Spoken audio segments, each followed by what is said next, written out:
নমস্কার, আমি অনির্বাণ। বাংলার রাজনীতি আপনাকে স্বাগত। আজকে দুর্গাপুরে একটি নির্বাচনী প্রচারে যাওয়ার সময় হেলিকপ্টারে উঠতে গিয়ে মমতা ব্যানার্জি পড়ে যান। মমতা ব্যানার্জি পড়ে গিয়ে কোথায় কি চোট পেয়েছেন এখনও খবর বাইরে আসেনি, এখনও জানা যায়নি।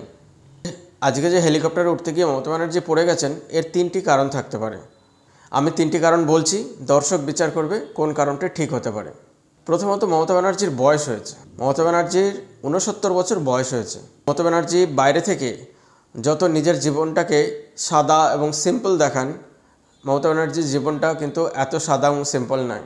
মমতা ব্যানার্জি নিয়মিতভাবে জিম সেশন করেন। তিনি ফিট থাকার জন্য নিয়মিতভাবে জিম সেশন করেন। মমতা ব্যানার্জির খাওয়া দাওয়া খুব সংযমিত, খুব মেপে খান। মুখে তিনি চপ শিল্পের কথা বলেন ঠিকই, মুখে তিনি ঘুগনির কথা বলেন ঠিকই, কিন্তু তিনি এগুলি খান না। বেশিরভাগ সময় স্যালাদের উপরেই থাকেন।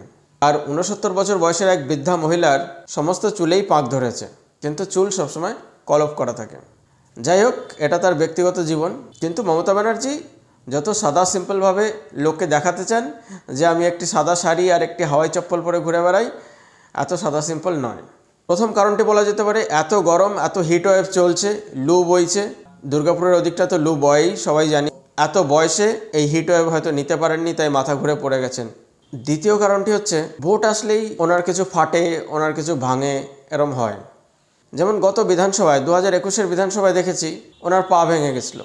চেয়ারের নিচে ভাঙা পা দুলিয়ে তিনি কিন্তু বিধানসভার বৈতরণী পার করে দিয়েছিলেন। আমরা যে যাই ভাবি, একটা সহানুভূতি ভোট কিন্তু কাজ করে, যেটা উনি জানেন ভালো করেই। আমরা হয়তো ভাবি এতে কি কিছু হয়, এতে হয়। 1% মানুষ আছেন যারা মমতা ব্যানার্জির এই পা ভাঙার জন্য সহানুভূতিতে ভোট করেছেন। আহা বেচারা, পা ভেঙে গেছে, তারপরেও কত কষ্ট করে ভোট প্রচার করছে, এই ভেবে কিন্তু 1% মানুষ ভোট করেন। তারপরে কদিন আগে দেখলাম ঘরের মধ্যে মাথা ঘুরে পড়ে গেছেন, না কেউ ঠেলে ফেলে দিয়েছেন, না ভাইপো ঠেলে ফেলে দিয়েছে, কপাল ফাটিয়েছেন। কিন্তু তিনি যখন হাসপাতাল থেকে বাড়ি আসলেন, তখন কিন্তু তার কপালে কোনো রকম আমরা দাগ দেখলাম না। উনি বোধহয় প্লাস্টিক সার্জারিটাও করে এসেছিলেন একবারে, যাতে কোনো রকম দাগ না দেখা যায়। ঘরে যে মাথা ঘুরে পড়ে গেছিলেন, আর কেউ ঠেলে ফেলে দিয়েছিল, সেই ব্যাপারটা বেশ পুরনো হয়ে গেছে। ভোটের হাওয়া উঠতে উঠতে বেশ পুরনো হয়ে গেছে ব্যাপারটা। ভোটের হাওয়া সবে উঠছে এখন যদি একবার পড়ে না যাওয়া হয়, তাহলে কি সহানুভূতি ভোটটা কি গ্যাদার করা যাবে? তাহলে কি সহানুভূতি ভোটটা এককাঠা করা যাবে? তাই হয়তো তিনি 3য় দফার আগে আরেকবার মাথা ঘুরে পড়ে গেছেন। কিছু সহানুভূতি ভোট যদি আসে, দেখুন এবার মানুষ সহানুভূতি করে কিনা। আর 3য় কারণটি হচ্ছে মোক্ষম কারণ। এক তো বয়স হয়েছে, মমতা ব্যানার্জি আর চাপ নিতে পারছেন না। চারদিকে সারাশি আক্রমণে আর চাপ নিতে পারছেন না। এদিকে শুভেন্দু বলছে, সব গোপন কথা বলে দিচ্ছে। এদিকে দিলীপ ঘোষ তীরের পর তীর মেরে যাচ্ছে। অভিজিৎ গাঙ্গুলি ছুরিকাছি চালিয়ে যাচ্ছে। তারপরে আবার হাইকোর্টের ধাক্কা আছে, হাইকোর্টের এত বড় ধাক্কা আছে। মমতা ব্যানার্জি আর মমতা ব্যানার্জি আর নিতে পারছেন না, জাস্ট নিতে পারছেন না। আবার গোদের উপর বিস্ফোরা।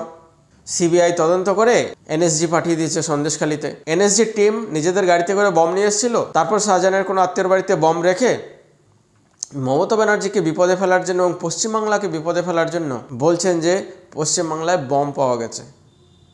কি আজীব কথা বলুন তো, এত বড় মিথ্যাচার সহ্য করা যায়? মমতা একটু আদ্র মিথ্যা কথা বলতেন ঠিকই, কিন্তু এখন এত মিথ্যাচার সহ্য করতে পারছেন না। আর ওদিকের এরকম সারাশি আক্রমণে মমতা ব্যানার্জির মাথা ঘুরে পড়ে গেছেন। এটাই মোক্ষম কারণ হতে পারে। আমার মনে হয় মমতা ব্যানার্জির এখন সময় এসছে। অনেক পয়সা কামিয়ে নিয়েছেন, গরু পাচার করে, কয়লা চুরি করে, বালি চুরি করে, চাকরি খেয়ে অনেক পয়সা কামিয়ে নিয়েছেন। এখন মমতা ব্যানার্জি তার রিটায়ার্ড জীবনটা সুন্দর করে কাটাতে পারেন। সেটা হোক না জেলের মধ্যে, তাতে কি আসে যায়, একজন মুখ্যমন্ত্রী তো। বন্ধুগণ, আমার এই ভিডিওটি কেমন লাগলো এবং আমার এই বিশ্লেষণটি কেমন লাগলো কমেন্টের মাধ্যমে জানান।